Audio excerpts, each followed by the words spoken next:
Bendiciones y la paz del Señor sea con todos ustedes. Amados hermanos y hermanas en la fe, les traigo el libro de Juan en el capítulo 1, desde el verso 11 al 12, que tiene por tema el verbo hecho carne. Voy a leer la palabra de Dios en el nombre de Jesús. A los suyos vino, a los suyos no le recibieron, mas a todos los que le recibieron, a los que creen en su nombre, les dio potestad de ser hechos hijos de Dios. ¡Wow! Este mensaje es increíble, pero cierto. La verdad, hay algo que llama mucho la atención en estos dos versos bíblicos, de verdad. Es una cosa tan triste que vivimos en nuestros tiempos, así como fueron en los tiempos de nuestro Señor Jesucristo. O sea que Dios, que es misericordioso, había preparado de antemano para enviar a su Hijo al mundo, para que pueda rescatar a esto que se había perdido. O sea que Cristo vino exactamente por el pueblo de Israel, los que se habían perdido. Mirar desde el desierto, algunos escaparon y se fueron. Y por medio de estas personas han venido gente de generación en generación, por esta sangre de los fariseos. Pero aún así la misericordia de Dios alcanzó a estas personas, enviando a su Hijo en la tierra, o sea, para venir a llamar a estas personas al arrepentimiento, porque el Señor les seguía amando. ¡Wow! O sea, Dios en su misericordia es único.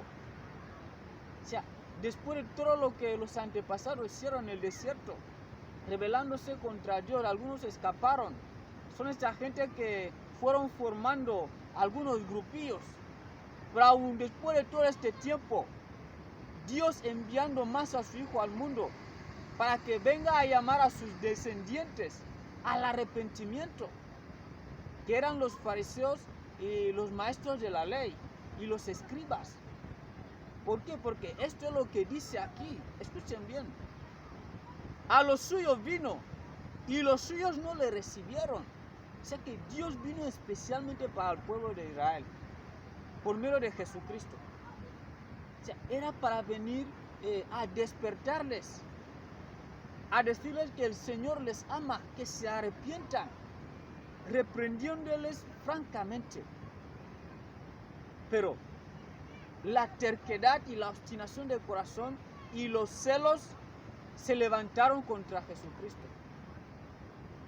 Ellos vinieron contra Él y pusieron toda oposición. Y Cristo, la verdad, sintió mucho dolor, porque la oposición causa mucho dolor en el alma, mucha tristeza. Después de que el Señor insistió con estas personas, al final no cedieron. Y el colmo de todo, le mataron. Entonces, la Biblia nos explica ahí que una vez que Jesús resucitó, como los fariseos y los maestros de la ley y los escribas rechazaron la salvación, entonces cuando Jesús resucita, entonces vuelve a optar por otras personas que Dios había reservado. Escuchen en el verso 12. Mas a todos los que le recibieron, a los que creen en su nombre, les dio potestad de ser hechos hijos de Dios. Este pueblo santo también estaba reservado. Entonces, una vez que los fariseos rechazaron a Jesús, entonces este pueblo que estaba reservado, como son los que creyeron, entonces el Señor lo recibió. O sea, este pueblo que viene a ser nosotros en nuestros tiempos. Entonces, los que no eran llamados pueblo de Dios, vienen a ser ahora el pueblo del Dios viviente. Así es como Dios escogió a los 12 discípulos y a muchos más de generación en generación. ¿Por qué el Señor hizo esto? También hay muchos argumentos. Era también para poner celos a los fariseos y a los maestros de la ley. ¿Para qué? Para que, aunque cuando no esté, ellos también puedan arrepentirse. O sea, el amor de Dios seguía en medio de los fariseos y los saduceos que quedaron.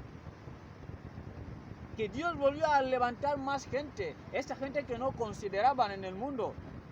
Ellos vienen a ser el verdadero pueblo de Dios viviente, que fueron los apóstoles.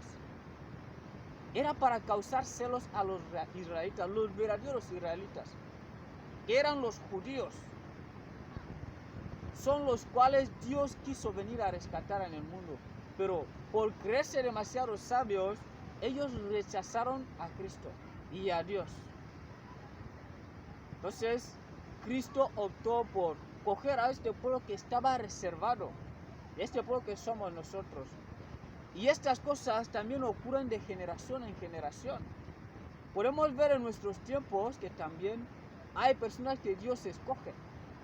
Entonces, una vez que estas personas se emprenden, pero llega un momento que en vez de seguir viendo la obediencia a Dios, también se rebelan contra Dios.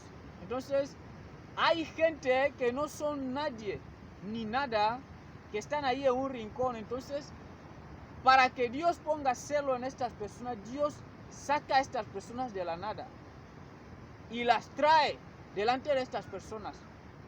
Es para que sientan celos y puedan entrar en sus conciencias de poder arrepentirse.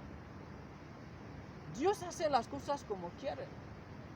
Por eso dice por medio del profeta Isaías: porque vuestros pensamientos no son mis pensamientos, ni vuestros caminos mis caminos.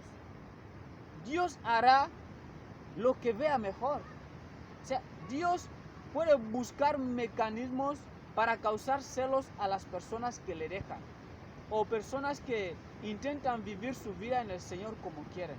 Entonces Dios sacará lo que es sucio para traer en la presencia de estas personas, para avergonzarlas, a fin de que nadie se jacte delante de Él. Este es el Señor. Y esto es lo que Jesús hizo aquí. Porque el pueblo que debería ser escogido por Dios, el Señor lo apartó un poco para traer otro pueblo que no era nada, y que viniera a ser el verdadero pueblo del Dios viviente. Y así es como el Señor actúa. Y son estas pocas personas que siguen trabajando para Dios en nuestros tiempos. Ya no son muchas, porque muchos son los llamados y pocos los escogidos. Entonces, estos pocos son los que siguen obrando en el Señor. Y Dios camina firmemente con estas personas. Y nadie puede derribarlas. Si estas personas permanecen en la obediencia, perseverando en la fe hasta el fin, serán salvas. Y esto es lo que dicen las Escrituras por medio de Jesucristo. Y el que perseverare hasta el fin, este será salvo. Entonces nosotros tenemos que pensar bien cuando hacemos la obra de Dios. Que no pensemos que somos mejor que los demás y queramos vivir como queremos en el Señor. Porque algún día cuando el Señor se canse con nosotros, va a ir escogiendo piedras. Porque Dios puede levantar piedras y traerlas para que predique el Evangelio, como habló por medio de Juan el Bautista, cuando los fariseos intentaron hacerse de los listos. Y también él mismo habló.